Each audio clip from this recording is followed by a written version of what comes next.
Hi guys! Good morning, good afternoon, or good day sa inyong lahat. Narito na naman tayo upang ano nga ba ang ating gagawin? Siyempre, magluluto na naman tayo guys. So, ang aking recipe for today ay butterfly chicken. So, sit back, relax, at panoorin nyo ako guys. Nabubulol ako pasensyahan nyo na lang ang inyong mudra, buyoy. Okay guys, so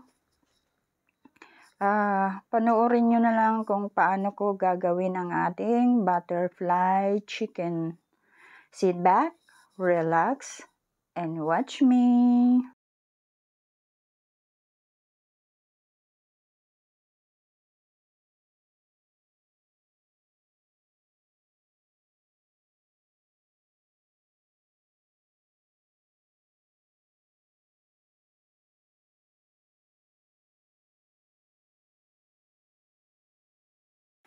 So pagka marinate natin yung ating chicken, isusunod naman nating imimix ang ating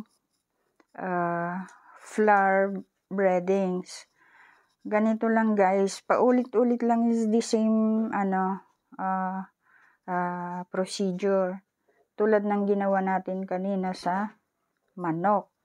So, andyan lahat yung mga herbs and spice.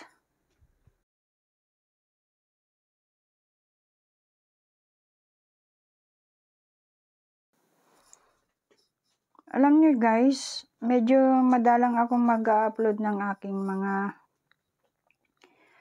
content. Gawa ng, alam nyo naman, busy ako lagi sa kalsada. And hindi ganun kadali na ako yung mag-prepare, ako yung maghahanda ng mga gagamitin, lahat. Ako din yung magliligpit, lahat-lahat. So, hindi yun kadali guys sa isang single parent para i-cook up lahat ng gawain. So, yung mga recipe ko kung nakikita nyo, medyo madaling gawin ng mga recipeng ginagawa ko. Kasi, yun nga, binabagay ko rin sa oras na hindi ako makaligtaan yung mga obligasyon ko sa aking mga anak. Kasi, busy rin sila sa sports. So, yun pa lang, kailangan bigyan ng oras para sila'y ihatid, isunduin. At minsan yung babae ko, syempre, babantayan ko siya doon kasi mostly mga lalaki ang kanyang kalaro. For safety ba? Hindi naman sa pero bilang isang nanay, nandun yung worry natin, 'di ba? Guys, ayan. Naubos na ang ating oras sa kadaldalan ko. Ngayon na may mag-prito na tayo guys. Ganun lang kasimple ang ating butterfly chicken. Sana nagustuhan nyo ang aking recipe for today. At so, kung di pa kayo updated sa aking mga ginagawa, please do subscribe to my channel para sa ganon ma-update kayo sa mga susunod ko pang gagawing videos. So guys, sa mga nakapag-subscribe na at laging nandyan para panoorin ang aking mga ginagawa or yung mga niluluto, thank you guys, and sana lagi nyo akong suportahan sa lahat pang gagawin kong mga videos.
So again guys, patapos na naman tayo magluto. Once again, sa mga sumusuporta at laging nandyan sa akin, thank you so much. See you again next video. Mwah mwah, chup chup. Mwah! Thank you guys. See ya.